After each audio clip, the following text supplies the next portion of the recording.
And now, let's take a trip to sugarcane fields. The northern coastal plains of Queensland produce around 94% of Australia's sugar. Aristocrats of labour, Queensland cane cutters are capable of handling anything from 5 to 8 tonnes of cane a day. In the 1930s, there were some real problems in the cane industry, in particular cane grubs. Cane, when it's put into an exotic environment like Queensland, was eaten by cane grubs, which are the larvae from cane beetles that live in the trees. The larvae burrowed into the soil and at the roots of the sugarcane.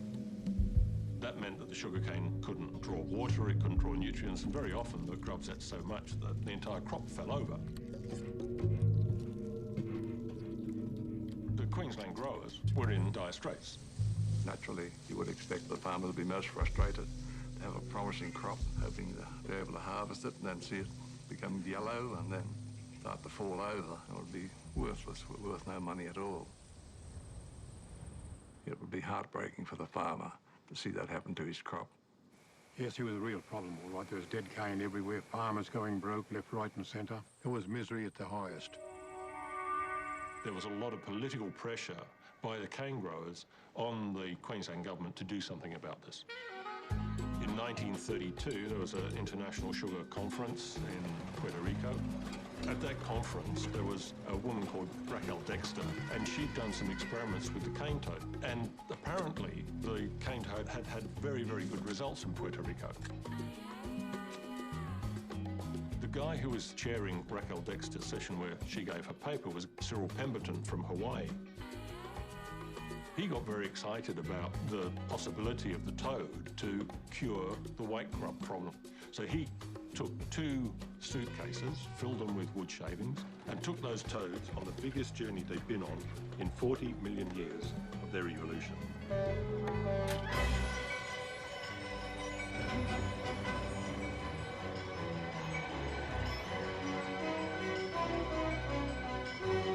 He took them from Puerto Rico by boat up to New York.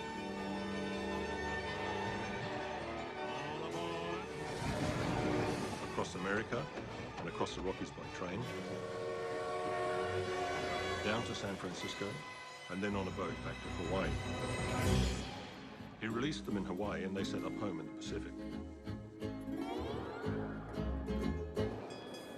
The Queensland government came upon the idea that they should really try the toad in Queensland because it was so successful in Hawaii. In April 1935, they sent Reg Montgomery across to Hawaii to meet with Cyril Pemberton and bring some toads back to Australia to see how they would go. Cyril Pemberton helped Reg round up some toads and put them in the suitcases again, and the toads and Reg travelled in pretty good luxury from Hawaii all the way through to Australia. All aboard! When it docked in Sydney, Reg got on the sleeper train up to Brisbane in Queensland.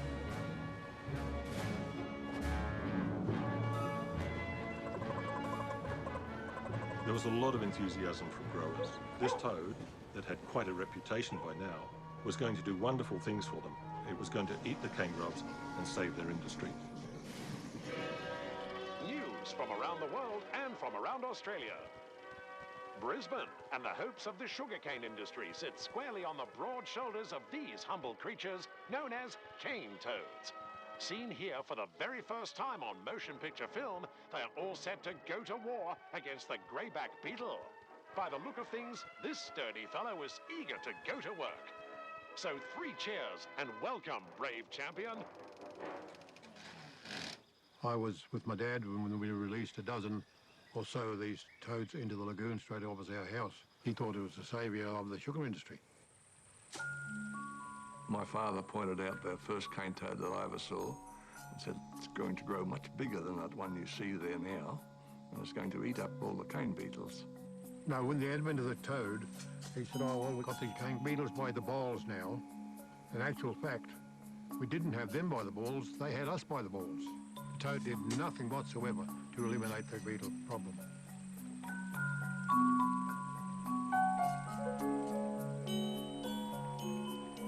I just can't comprehend because, you know, they were brought here to eat a bug in the sugarcane. That bug is 2 meters up in the sugarcane. It's in the flower of the sugarcane. Cane toads are not very good in climbing sugarcane. That couldn't have worked.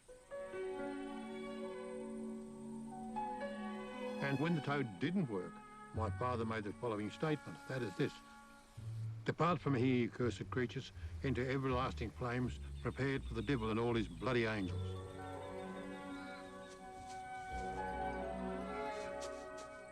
I hate him.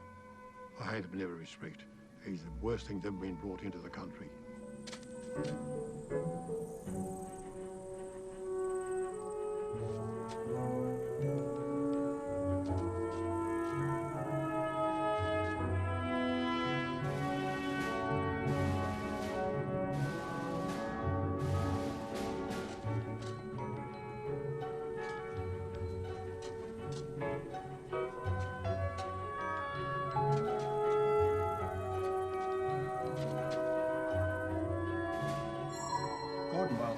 Where cane toads started off. There were heaps of them.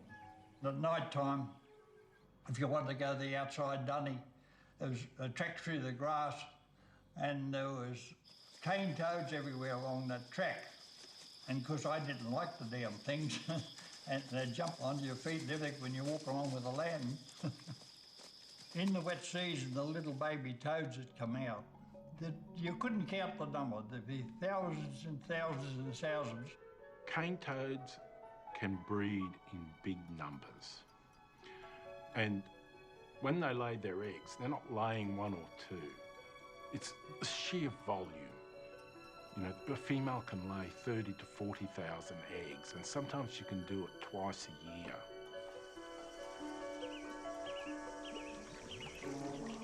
The mating behaviour usually starts in the late spring and summer, and it's the male that instigates everything.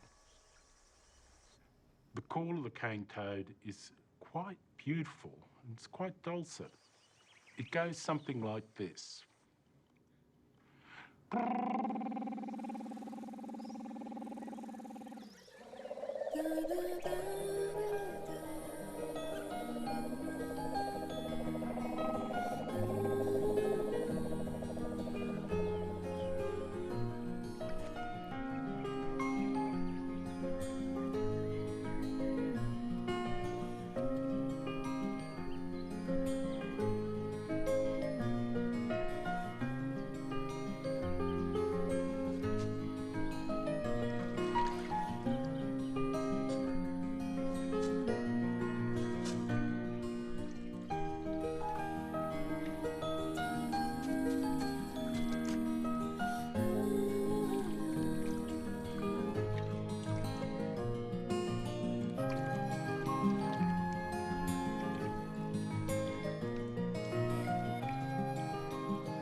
female cane toads, they've got very strong forearms and they've got big thumbs. And he whams his thumbs in behind her front legs and into a rib cage. And once he does that, she starts extruding her eggs.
The major key to the success of the cane toad is the capacity to produce eggs at the drop of a hat in vast numbers. So to be able to produce 30 or 35,000 eggs twice a year gives it a tremendous advantage over any native species which only produces 100 eggs once a year. It's curious if you look at the rate at which it is moving across northern Australia. Given what happened in, say, the 1930s, 40s, 50s, it's as though the cane toad scarcely moved at all other than to link up some of these small populations on the Queensland coast.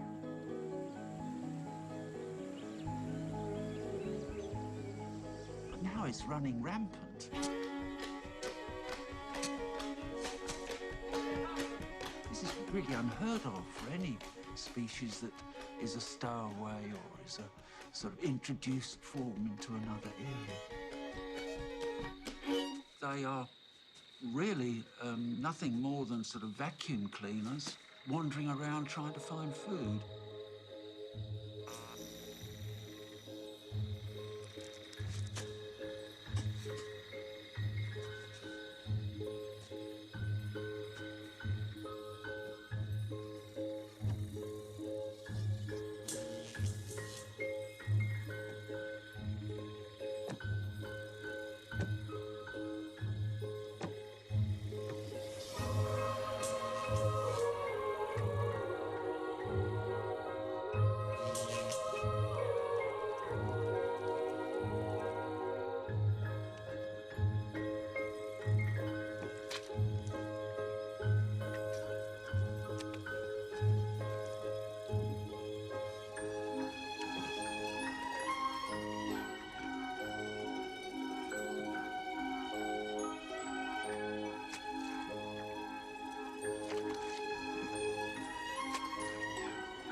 A toad's a nomad, a wanderer. It's what he does. He just keeps expanding. Maybe he's eating himself out of house and home and has to keep moving. He's very much a vagabond, isn't he?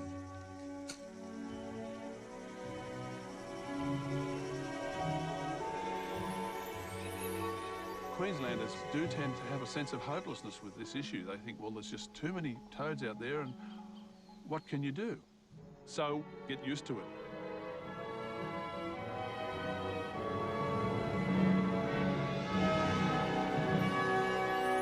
Well, I was born in a toad-free Brisbane in 1949, And within a matter of just a few years, it seemed that the toad had covered the whole of the Brisbane area. At the Toowong High School Oval, you could see that amazing scene where the whole of the ground just shifts and there are literally tens of thousands of freshly metamorphosed toadlets. Just about every night they're under the light.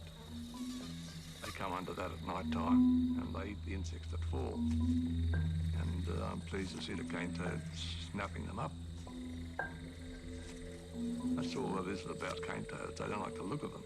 If a person is ugly, he's not very popular. That's human nature, I'm afraid. That's the way it goes. Poor little cane toad, he's ugly. My grandmother used to tell me, you'll get warts, you can't handle toads because your hands will become full of warts. So there are all these, you know, all stories about them, how dangerous they were and ugly in many senses. But as I said, I don't find them ugly, and I know lots of people who don't find them ugly at all. They shouldn't be here, but they're not ugly animals.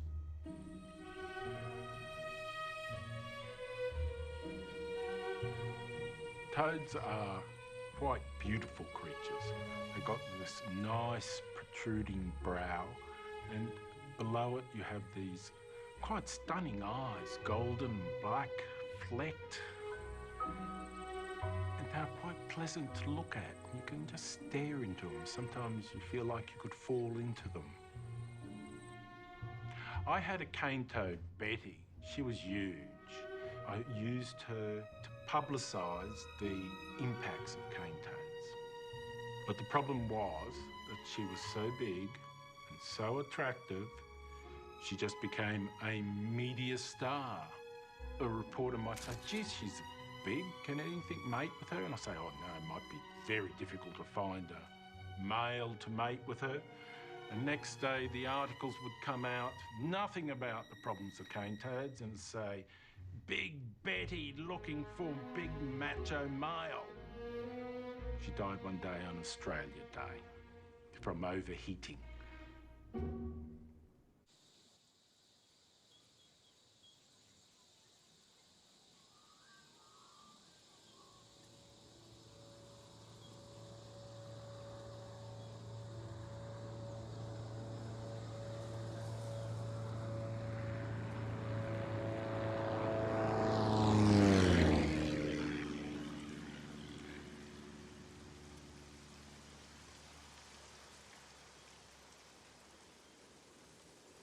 When you think about Queensland and the cane toad, I mean, the legacies it's going to leave, I mean, we used to be called the banana benders, but you never hear that term anymore. It's cane toads, you know.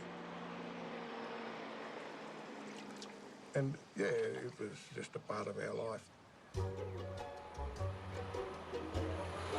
wife and I decided to build a motel in Serena, and the majority of the southern tourists, they always, when they were booking in, say, will we be able to see a cane toad tonight?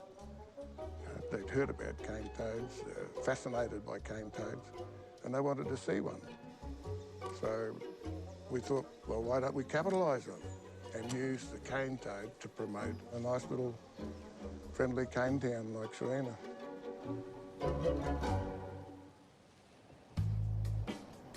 The romance of Buffy is what keeps Buffy alive. I was approached about 2 years ago by the ladies of the Craft Centre to do a calendar. It was like Calendar Girls, but with a bit more of a wow factor. And that was a bestseller. It went all over the world, and they raised money for the jail. From that, they asked me to do the postcards for the toad. I think you could take some really nice shots of toads, I've done it, where they actually look cute, because they have a funny smile on them, and if you get the right angle in the front and a bit up from underneath, they look funny. Yeah, they're great. They have this smile, you know, and they look innocent. And I see it and I think, now what can I do with that? What angle can I use that will emphasise something dramatic? I wonder if I can just tweak it a bit and make it more interesting. So I did.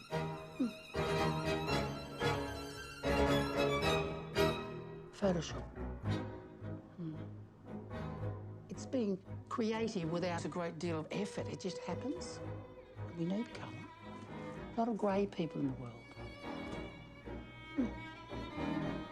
They were going to get a grant at one time and paint it as I had designed it in the more psychedelic colours, but I don't know whatever happened. Nothing happened. And shortly after that, somebody stole the toad. Somebody moved it, and then, of course, there was great controversy. They put chains on it and chained it up. There was condoms hung around his neck at one time, and the name of the mayor was put there beside the condoms. I think he's been dressed a couple of times and brass put on it and all that sort of thing. I love him. I think he's great. He's great for the town, and, well, what other icon could we have? He's, you know, it's so symbolic of this area. Well, I doubt the IQ of those people. I really do, in all due respects. Fancy erecting a monument of any kind to a creature like this. He's got no place in the society, none at all.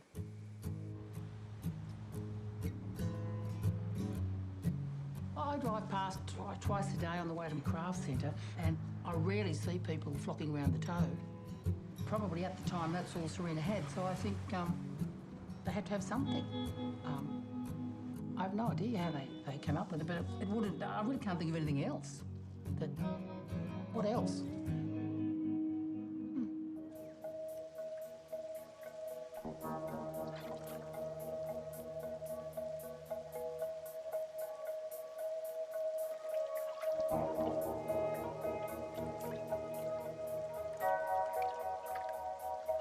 Well, I can't read and write, but I've been gifted with my hands, you know what I mean?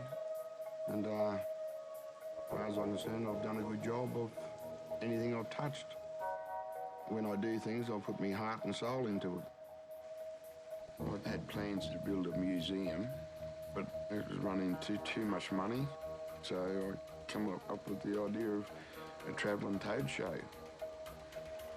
So I started mucking around, tanning them and stuffing them and that, and I put my mind to it and started building the trailer and building these toad displays.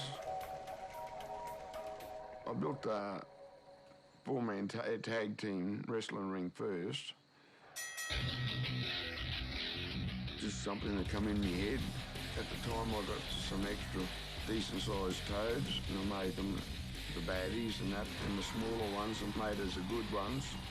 And it just shows you the little blokes really getting knocked about and all that.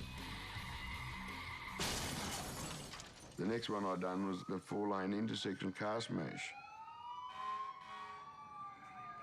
There's fuel tankers all smashed up and motorbikes and smashed cars. And there's bits of bodies laying everywhere. And I got them set up as like the parents there crying. The next one I done was the nightclub scene.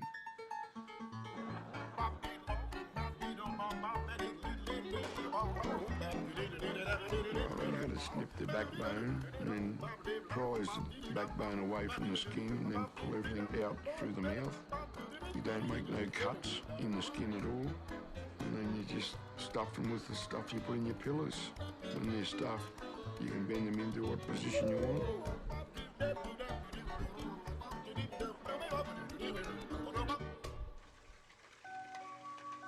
The Travelling Toad Show wasn't a success around Queensland, really.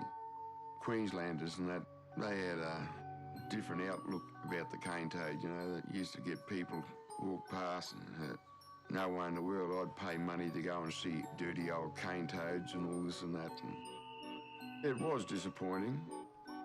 I put everything I had into it and with other people, if they didn't like it, you know, it was their problem. I'm proud of it anyway, so really speaking, I don't care. I first expressed my concerns about the cane toad in 1963. I was reading the literature and I found that they were highly toxic. There were reports coming in of impacts upon domesticated animals, cats and dogs, for example. They'll go and play with a frog or a toad. They do it all the time. And if they ate them, they died. Wallace is a very much loved member of the family. I treat him like one of the children. He's got an excellent personality. He's just very lovable. And he's mine, so he's special. He's special because he was given to me by Michael on Valentine's Day about 5 years ago. Oh, yeah, sorry. I always get a kick out of the reactions because Vicky is in control of every situation except for when I surprise her. Come here. She'll normally shed a tear. It's quite romantic. He was definitely a very special gift. He was a very dominant dog. He had a very strong personality, very dominant personality. He was the one that sort of ruled the household like me. I think he picked that up from me, I think. Because I'm the boss, aren't I, Michael? Yeah. He's my dog. He follows me everywhere. So, yes, he knows when I'm not around. So, doesn't he? Yeah. He sort of frets a little bit. So, wherever I go, Wallace goes.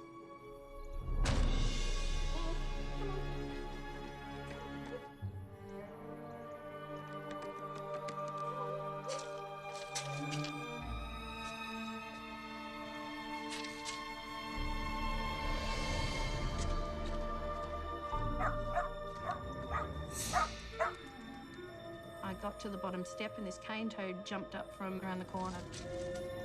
Wally! No! No, don't! Wally! So he just simply grabbed it and then let it go. Obviously, the cane toad sprayed him. Straight away, I instantly knew that I needed to grab the dog and wash his gullet out. So we thought he was fine then. We didn't think anything of it until we looked over and... My first reaction was, he's dying, you know, he's going to die.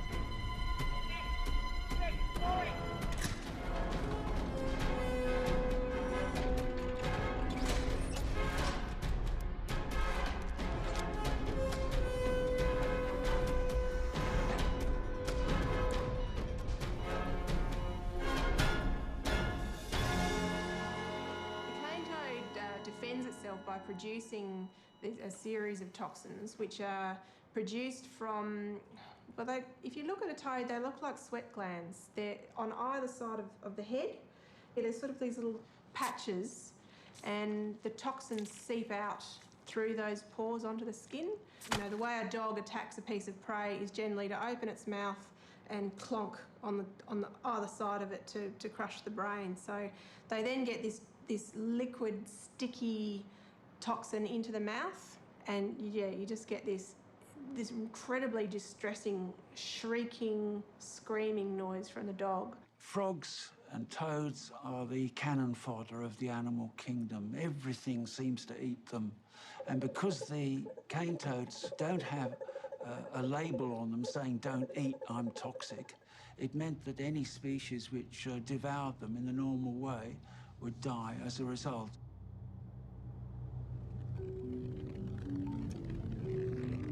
We were conscious of the fact that toads were a threat to the Northern Territory.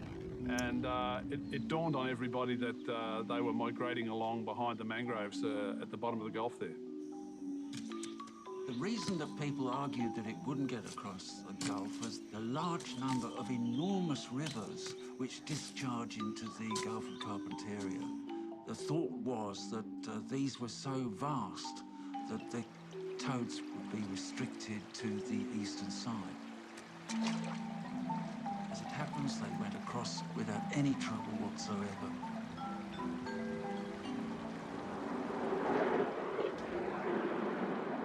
I thought they would have been slowed down a fair bit going across the Gulf of Carpentaria. But of course it wasn't a slow point at all. They're actually going quicker than ever. And that generated a lot of community concern. There were lots of people stirring it up even back then. They were crossing the border. There was a proposal to fence the border and all sorts of extraordinary things that would never have worked. I thought it was quite likely that the arrival of cane toads could have an effect on the native frog fauna. Every species of frog makes a different sort of call, and so we can monitor native frogs by listening to them calling. We wanted to set up listening stations down about a 110-kilometre stretch of the Roper Valley Highway. There's a microphone plugged into the computer which would listen for the mating calls of the frogs and would also track the arrival of the toads. I was one of those who mistakenly believed that the cane toad would simply not be able to survive the long dry season. But such is their brilliance, I was completely wrong.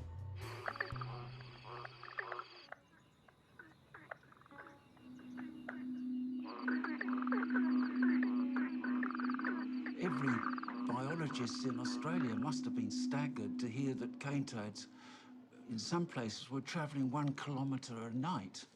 And that, for a little creature that's half as big as your shoe, is really a remarkable feat.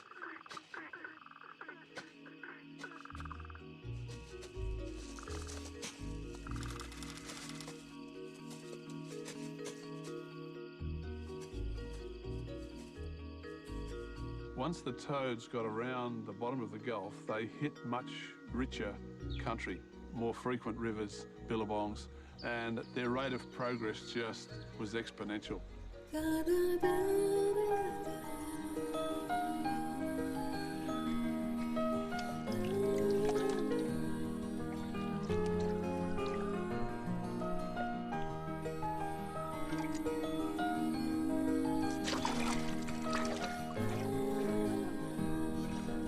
One of the most remarkable things about this whole toad invasion is how they've conquered the Australian landscape. They've come across all these different habitats where even our own native animals die very easily. I don't think any other native animal would have been able to establish itself at the speed that these toads are doing it. I reckon we're down about 10 to 15% on baby crocs. I'd found a croc on the river, but we opened its mouth and you could see down in its gullet, and I reckon we could see a cane toad down there in the poison down its throat. Kills them very quickly. When you work and live on the river like we do, you see a lot of things that the scientists don't see. Out in the field that I'm in all the time, I do see the drop of the numbers. We've had ghouls go at us here, sand monitors. I haven't got dogs or cats.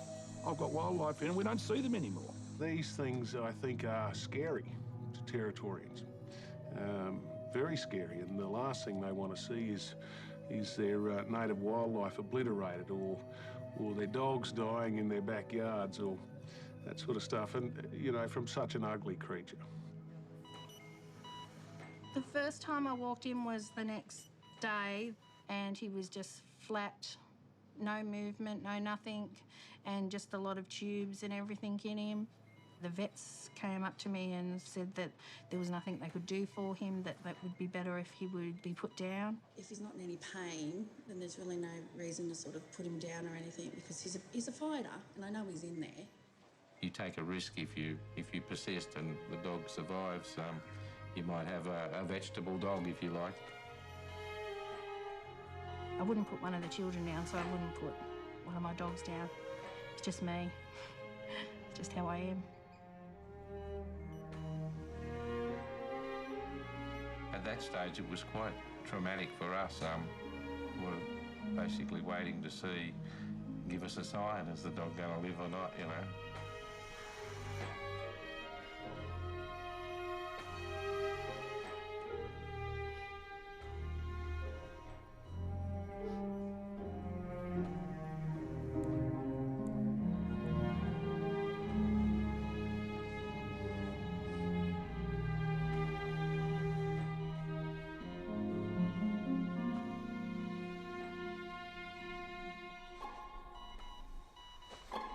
I thought, did I really see that? Well, I cried, and I called his name and his tail just moved up and down, and then I thought he was definitely in there. So he fought back and, as I said, you know, Wallace the Wonder Dog, he came back from the dead.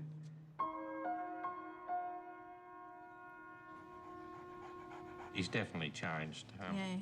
Now he's more like, oh, well, you know, what the heck type attitude. It's the personality shift in some ways has been good because he's not as dominant. He doesn't want to fight with other dogs now. He tends to run away. So there is some pluses for it. And he likes his baths. He seems to enjoy himself, doesn't he? He seems to be self-amused. He's like, hey, you know, Daisy. So no one's home. So it's very cute. He's just happy to be here. He's happy to be back at home and he's grateful just to sit on the lounge and watch television. So it has given him brain damage, I think. So he doesn't really do much doggy things now, does he?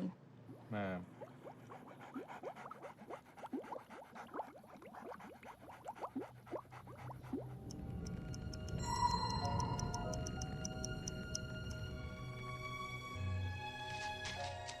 The luscious green replaces red, where the ancient palms still grow, a little north of the turning point where the Catherine River flows.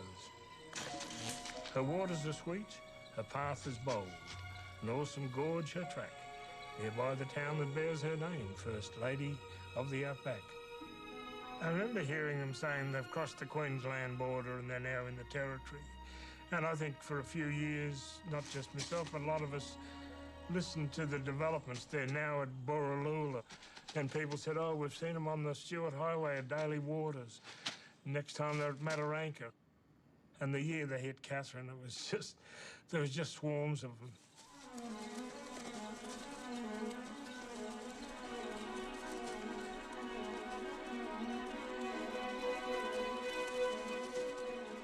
I, heavens forbid, thought about things like flamethrowers and everything else, you know, stand in front of them and try and stop them. But there's too many of them. Why couldn't we have just had aerial bombing across the whole front of them?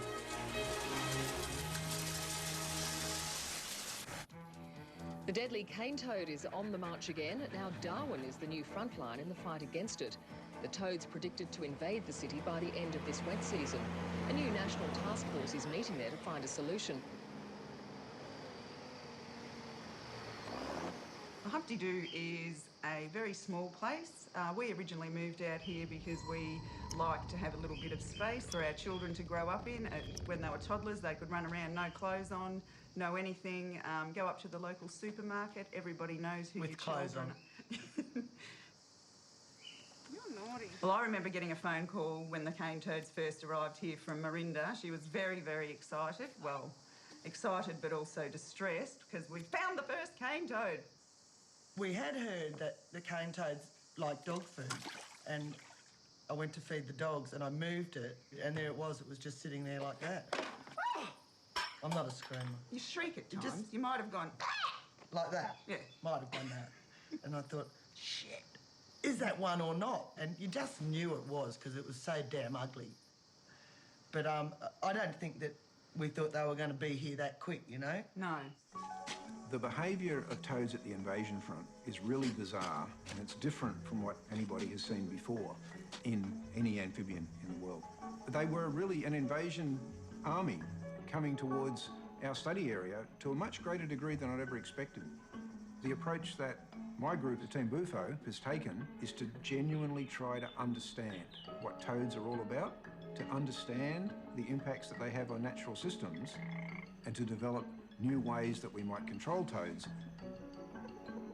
Greg Brown was strapping radio transmitters on toads as soon as the first ones got close to us, and we discovered that these animals were travelling enormous distances, much further than any on the planet has ever been recorded to move.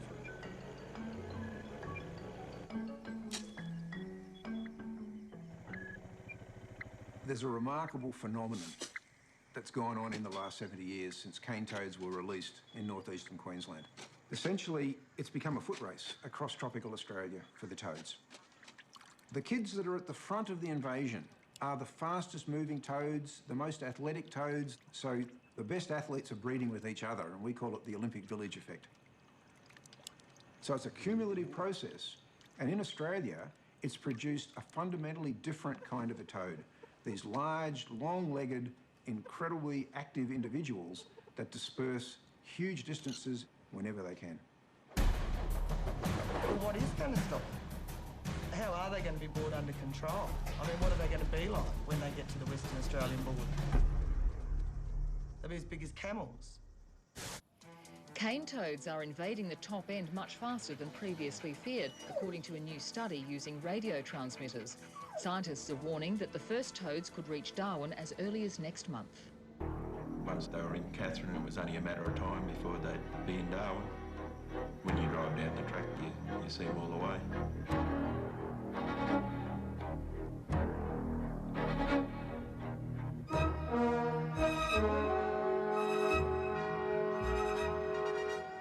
It's a bit like an army on the march. To think that, oh my God, this was going to take out parks and towns and everything in its path. It was a bit of a no-shit moment. It was quite scary. Toads are public enemy #1 in the territory. They're like a commando. They're like an invading army. They've invaded our territory, and certainly they've got to take the consequences. People should take the problem into their own hands, that they should try and kill as many of them as they possibly can by any means that they can. As soon as they came onto people's properties, everybody was vigilant. Everybody in the street would be out. You'd wave to neighbours as everyone would be driving around, running them over on the roads, and so even when they were dead, running them over again. Practice makes perfect, I suppose. I think I've got better at hitting them than what I did 12 months ago. Oh, you just feel the squelch.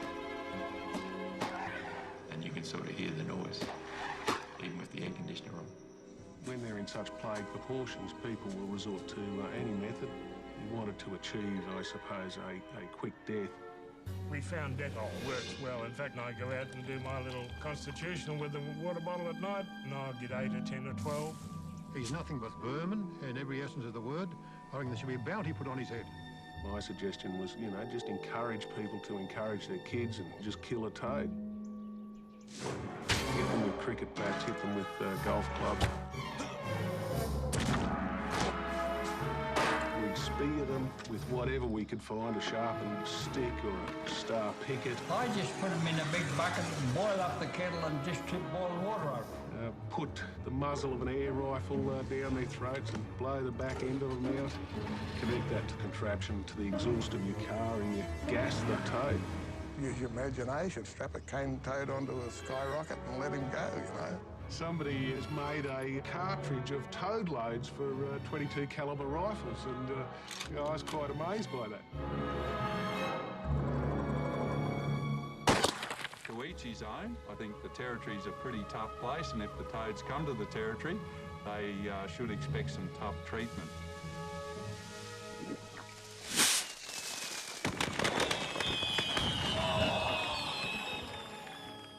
What we do is we put them straight into a bag in the freezer. One of my children said it's like they're going on a holiday, like a free trip to Alaska when we put them in the freezer, isn't it? So it made my kids feel better about killing them if they were going to the snow or something like that. Well, we taught our children that, we don't kill anything. Everything's God's creatures sort of jazz, so we'll try and euthanize them in the nicest way possible. But I wouldn't put a bloody toad in my freezer. That's ridiculous, and most people wouldn't. You don't want dead cane toads in your freezer. I come up with the idea of hydrated lime in water. And I made some calipers.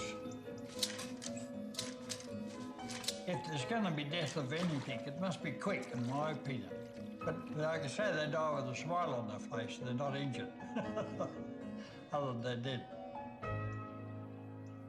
What I reckon is cool is these hens in batteries and birds in cages or cattle in feedlots. They're the people that are cruel.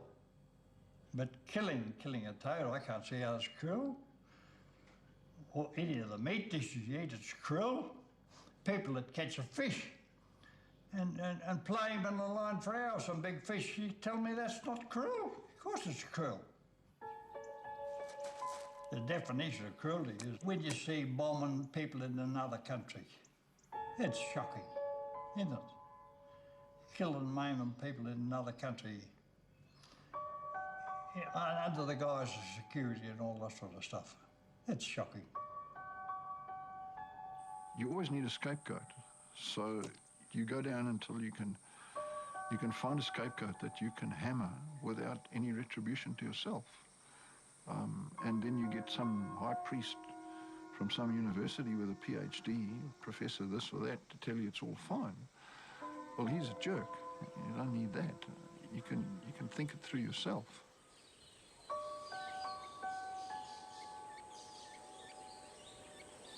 The toad sanctuary here is really unofficial, but the idea is just people can't bash toads here.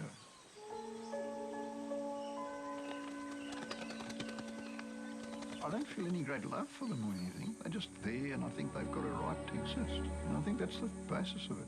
They have a right to be themselves. You're not going to stop them by beating individual animals to death.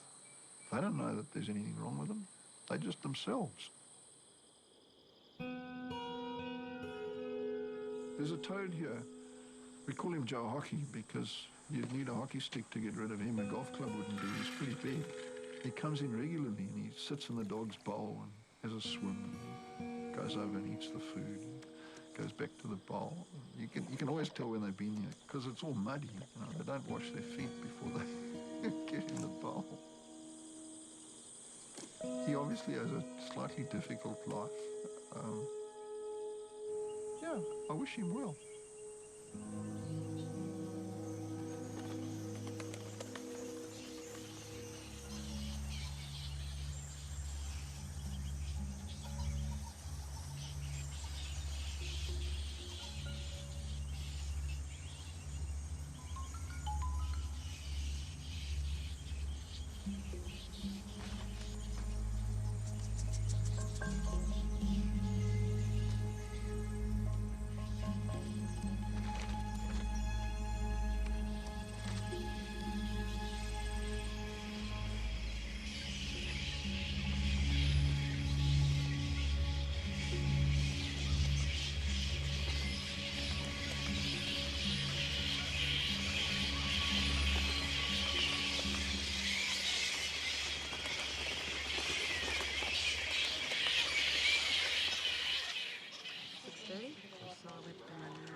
Ambulance, what is the town or suburb of the emergency?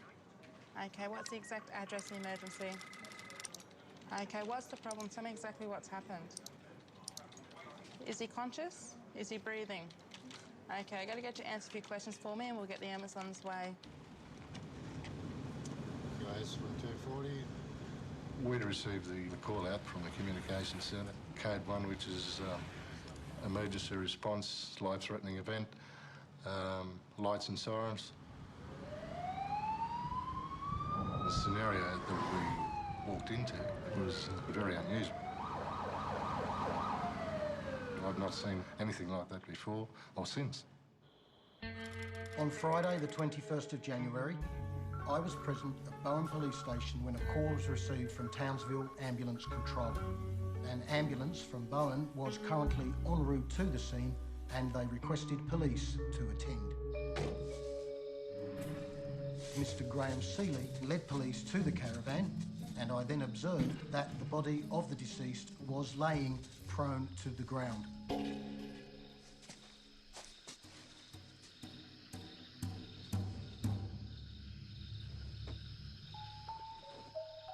I further observed that there was laying close to the deceased a makeshift metal spear. It consisted of a long tubular metal aluminium pipe and that it had a carving knife embedded in the end of it to make the point of the spear. I then observed that laying approximately 1 metre away from the deceased was a power extension cord which ran across a pathway from the caravan to the power box. I then approached the owner of the caravan and the person identified to me by Seeley as being a possible witness to the incident. Had you or him been drinking at all this evening? Yeah, we've just been sitting outside having a couple of beers. It was ascertained that the deceased and herself had been outside the caravan at about 6:30 p.m. attempting to kill cane toads with the homemade metal spear that was present at the scene.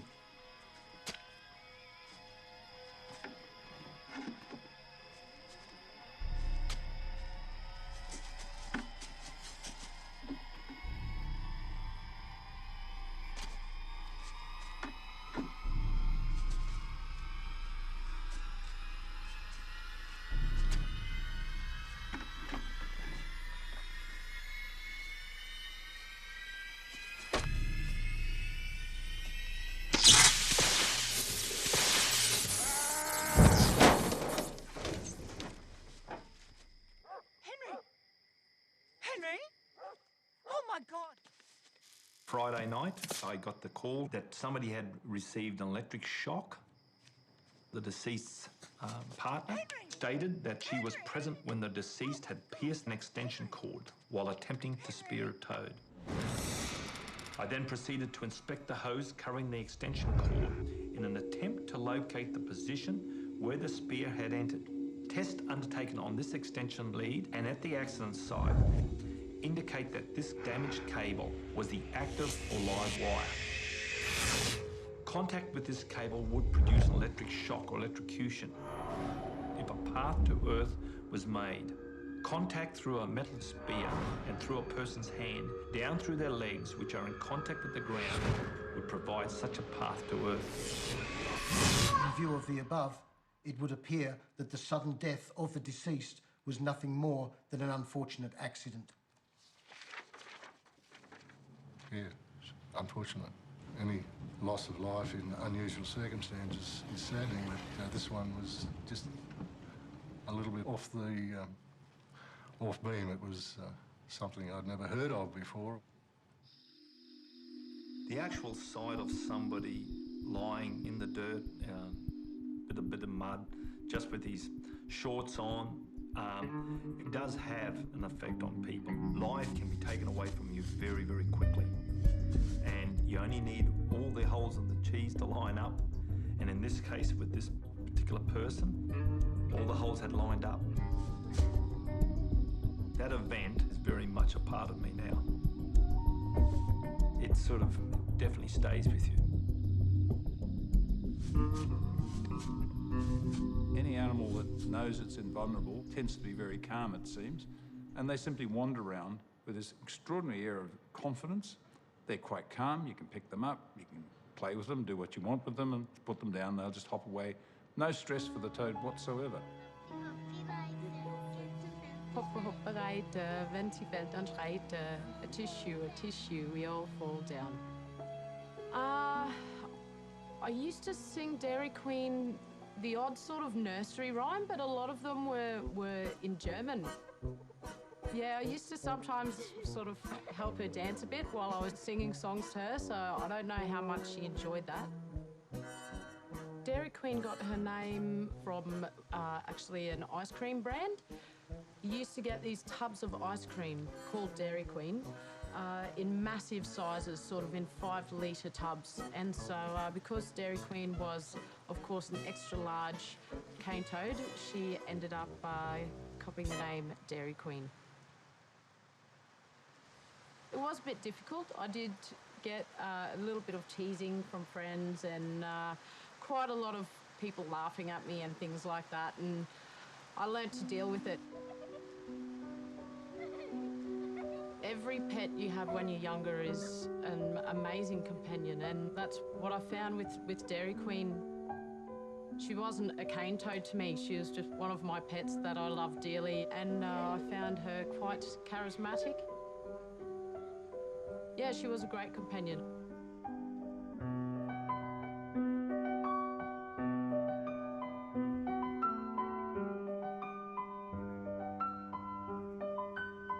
I was never too sure what happened to Dairy Queen when she sort of passed on. Mum just sort of continued to tell me that she was living in this amazing toad fantasy land. So, and I was quite happy that she'd gone back to her friends and was where she belonged.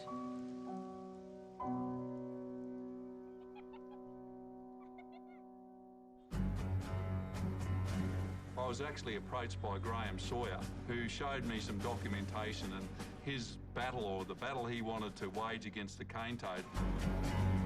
There's 3 basic elements to a cane toad control. There's the trapping, the fencing, and then there's the hand collection, or toad busting as we call it up here. They're really the 3 elements. The fence runs north-south. It's just a simple soft barrier. Now, the toads have got this hard, bony head, and their solution to obstacles is to headbutt the obstacle, not to hop around it or over it like our native frogs do. They just charge into it. The idea of the fence was to confuse them, was to break up their migration for as long as we could. Oh, ridiculous. How can you fence a toad? Build it, you know, like the wall in Israel or former Berlin Wall or whatever. Any heron just landing in a pond will get a few cane toad eggs on its legs and then fly over the wall and then put the cane toads on the other side of the wall. The Northern Territory government came up with the idea of a trap competition. The original concept was to research traps and attractants and other things as well. Traps are no good without an attractant.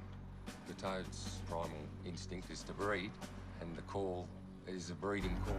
It's saying, "I'm here, baby, come and get me." The toad blaster is a speaker system. It's waterproof horns with a 12-volt amplifier.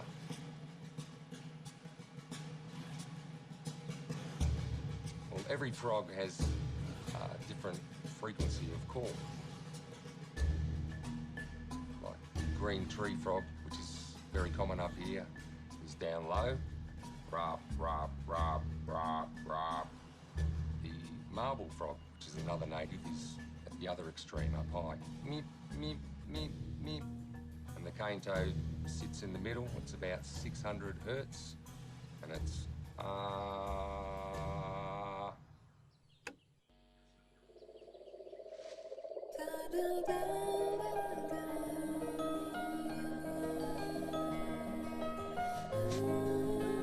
At the end of the valley, we have our fencing that will concentrate them, and we have traps.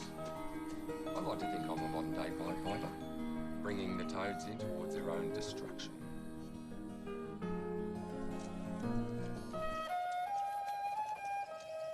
The government suggested that we buy cane toad traps. They suggested that different kind of lighting seemed to be more effective than just a white light. But to date, we've caught jack shit in our traps. Whilst trapping, fencing are great, biological solution I see as the answer. Trying to make a virus that would kill them is absolutely ridiculous, because if that virus would have escaped Australia, it would have killed toads in the rest of the world. That's the other big question mark, of course. You know, is will government have the balls to get out there and actually put a biological solution into the environment? Even if you had made a virus that would never escape Australia, that was specific to just to cane toads, which is virtually impossible, it would never have killed the whole population.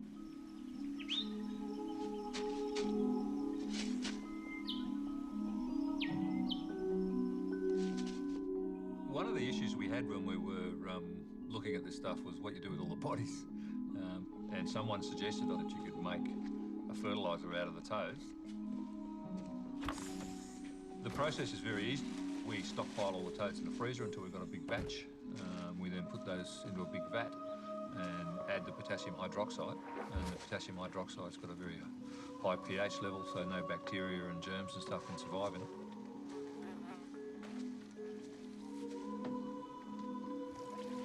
And basically they melt down into a brown soup, and that brown soup has quite good nutrient properties for fertiliser.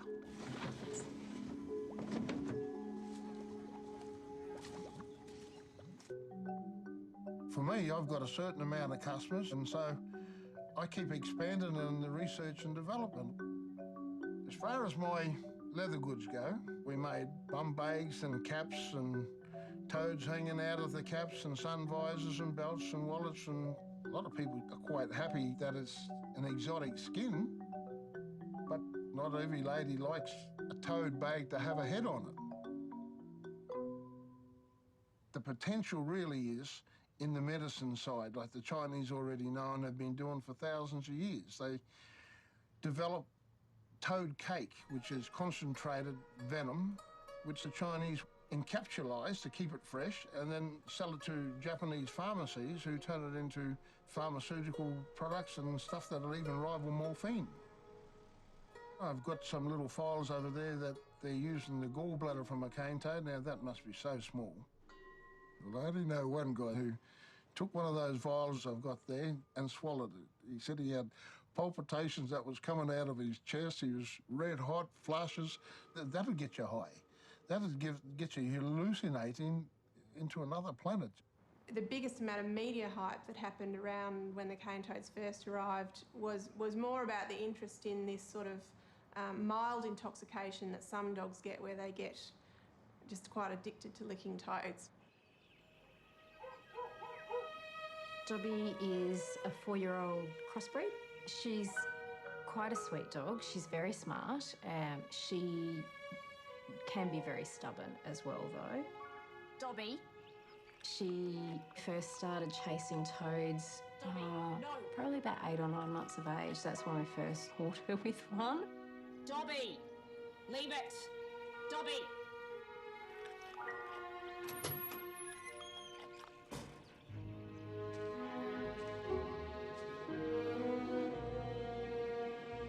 Dobby? Dobby. She tends to get a little high on them. Her pupils will dilate. She'll act a little bit trippy. She won't want to come when she's called or anything like that.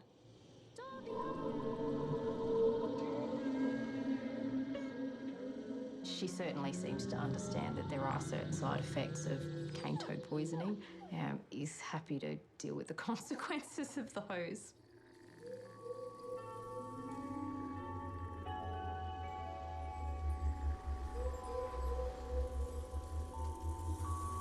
This phenomenon of animals deliberately getting intoxicated by cane toads is just fascinating.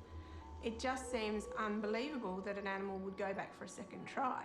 Dobby. But nevertheless, we do have many documented cases of patients who deliberately, on a regular basis, will seek out a toad, and they seem to be able to lick the toad in such a way they only get a very small dose. It doesn't affect her on a day-to-day basis, so I don't think it's certainly fitting a true definition of addiction. She certainly enjoys it.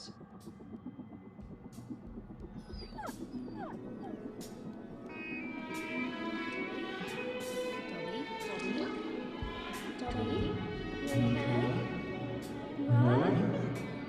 I guess if you're going to anthropomorphise it, it's kind of like an LSD trip. Dobby. Dobby. Dobby. Presumably it must be quite pleasant for the dog. And they do it again and again.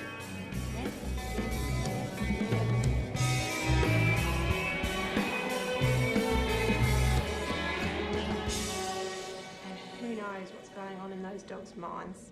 Dobby.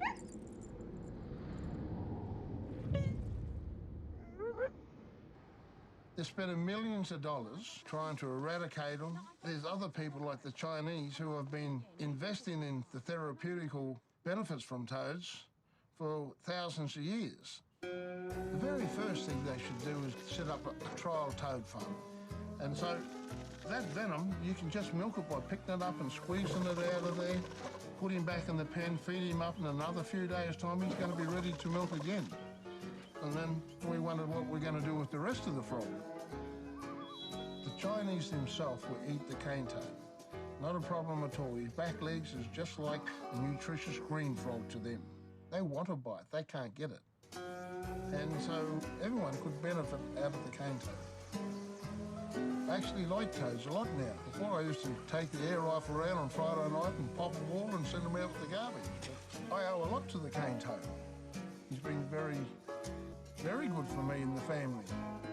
So I have much more humanity towards them now. We called him Melrose. People might say I was crazy, but he was just like one of me kids. Put him on me head and walk around with him on top of me head. And put him on his back and tickle him underneath the throat. And I used to worm him, and I fed him. Cockroaches and that, he thrived on them. Then I had his little show pen. with a swimming pool and that in it, and a little opening where I used to push the door open, and the cockroaches used to come running out. As soon as you heard the rustle, you knew it was coming.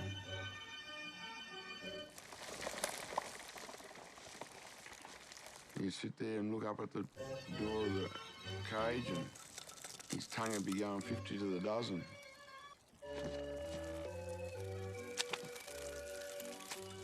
I tried to get him in the Guinness Book of Records, batten him up to get the world's largest toad.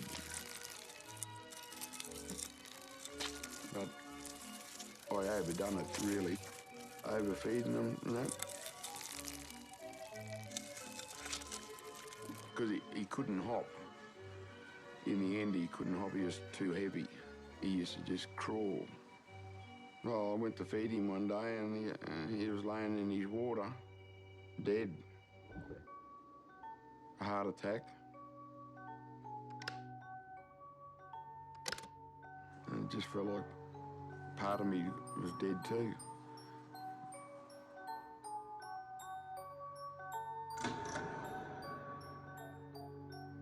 I froze him. I froze him for quite a while, and then I eventually tanned him, and then I stuffed him.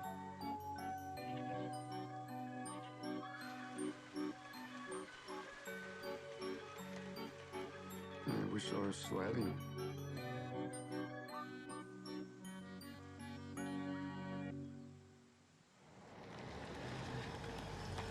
The marketing stuff's still a little bit up in the air for toad juice, but we decided to approach one of the big hardware chains, and they weren't really interested until we had quite a bit of it. We were stockpiling it. The only problem was the batch was still a bit too fresh and was still fermenting. It was just a gas hazard, pressure in the bottles. I mean, you could see it in the bottles. They were really, really tight when you picked them up.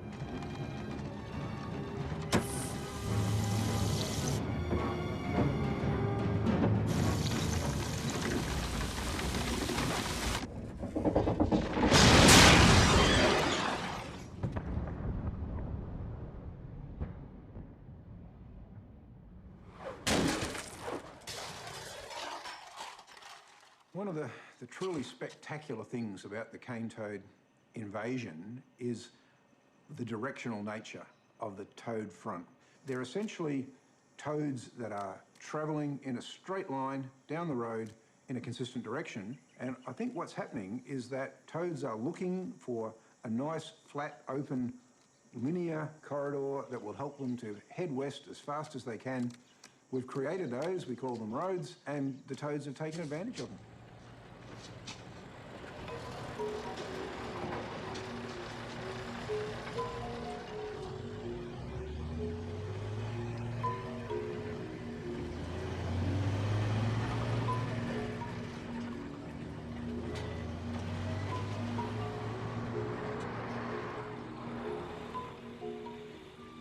I know that Darwin, for a while there, tried to do something about the toads, but they lost interest. They appear to have not continued through. It's all talk, and they don't care. I mean, it's no good them sitting down there saying, oh, of course we do care. They've done nothing. They've done absolutely nothing. I mean, it's government. They've been so quiet. They've really, in a sense, diffused the issue. I'm saying to them, put some money where your mouth is and fix this problem before it does escalate right across the top end of Western Australia and down the west coast, because it will happen. The only people making a difference at the moment are the public. They get out there and they collect toads. We've got an advancing wall of toads going west in the Northern Territory, and that's only been disrupted by people. And all we are really doing is buying time for Western Australia.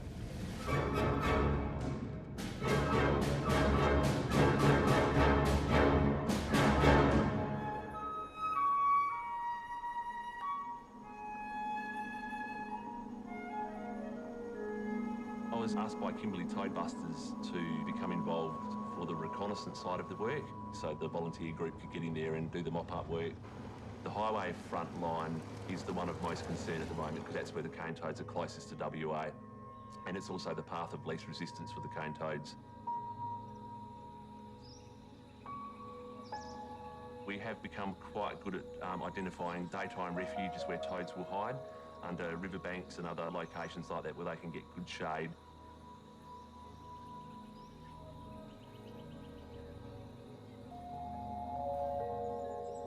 At Croc Tank Lagoon, it was quite an amazing sight.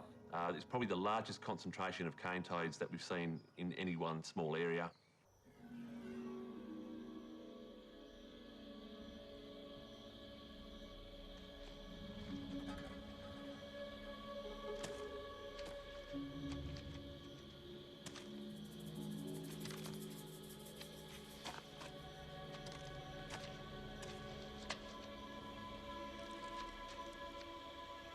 These toads will hibernate in these cracking clay holes. They don't necessarily need water. So if a water hole is dried up, we can no longer guarantee that the toads have died with it. None of us could believe it. In one night, we pulled out 6,180 toads. It was like watching a moving carpet.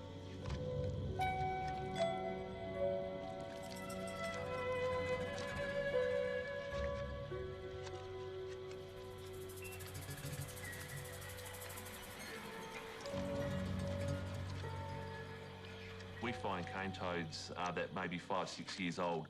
They've travelled such a distance that they've actually worn their toes off on their feet, and they end up having small little stumps, and that gives us a real indication that these toads have really travelled quite some distance.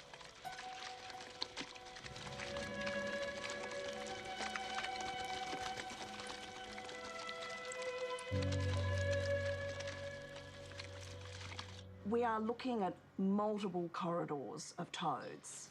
If you look at the full length of the West Australian Northern Territory border, that's a pretty large area. We have narrowed those corridors down to 6. 3 of those, quite likely, will get across into Western Australia. Not if the Kimberley Toadbusters can help it, I might add. Kimberley Toadbusters is a 2,500 volunteer group committed to stop the toad coming into Western Australia. It's a bit like a military campaign, really. I think of those brigades in the desert, even in the Second World War, where you hear about those 8 of them out there against 500,000 on the other side, and it feels like that sometimes. Everyone's geared up because we are working in obviously snake country, crocodiles, wild buffaloes, wild pigs. It's incredibly dangerous. And if you're with people who are trained and skilled in that wilderness, then you feel very safe. I mean, I'm a city slicker, and I remember once I got heat stroke on a trek with her, and she just threw me in a billabong fully clothed and fed me fruitcake till I'd recovered.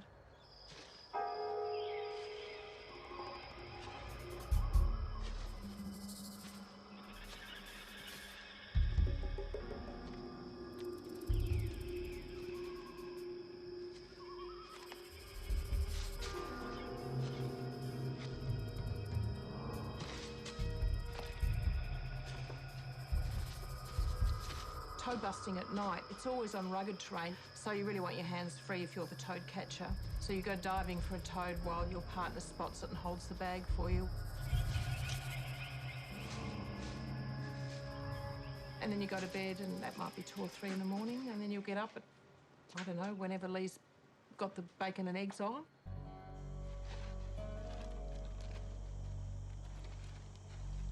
Kimberley toad busting is not just about removing the toads, it's also understanding their behaviour, and it's understanding what we're dealing with. Are we dealing with a male colonising front, or are we in fact dealing with an area where we've got males and females getting ready to breed?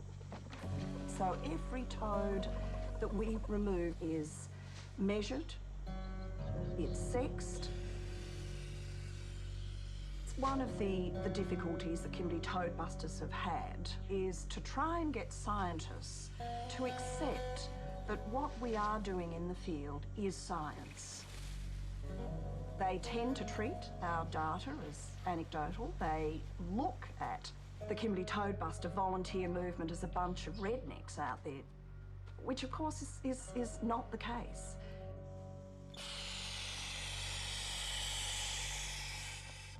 We use CO2 because it's clean and it's a gentle way of doing it and it's very quick. And so the CO2 is pumped into the bag, the bags are sealed off and they are left for about an hour before we actually then bury them.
Invasion's going to go on. They're not going to stop it.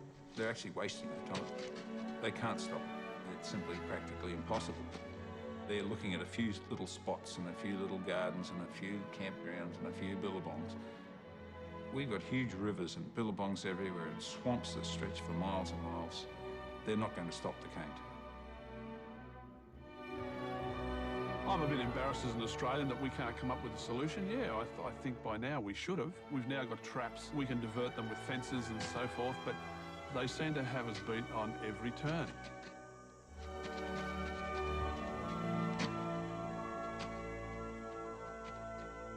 The next thing on the agenda for the toads is Western Australia, and the first thing they come up against is the Ord River system, which is heaven if you're a toad. There you've got a water storage area 8 times bigger than Sydney Harbour. They can breed at any time of the year, and over there they'll be able to breed all the year because conditions are good. They're just going to love that. So that will be a major battleground between humans and toads there, and I hope we can hold them off here as long as possible. It is truly remarkable that despite all of the fantastic activities that can be undertaken by the human race, the magnificent pieces of equipment that are being developed, our capacity in space, and yet we still haven't come to find a way to control the cane toad.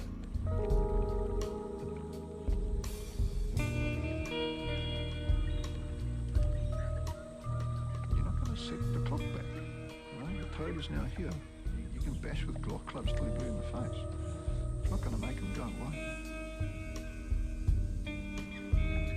They've got no place in society. They don't belong to you at all. They're in Hawaii somewhere. Send them back over there to Barack Obama. The federal government is giving $6.5 million to save the whales. What about helping your own country and eradicate these blasted animals? We're our own worst enemy, aren't we? It's not the toad's fault that they came to Australia and caused the death of animals. It's our fault. We brought the toads here to them. It's an alien country with alien animals, and we're the cause. And the cane toad will eventually get where it wants to get, or can get, and that's the way it's going to be. It's a remarkable story, there's no doubt about it. This is an epic.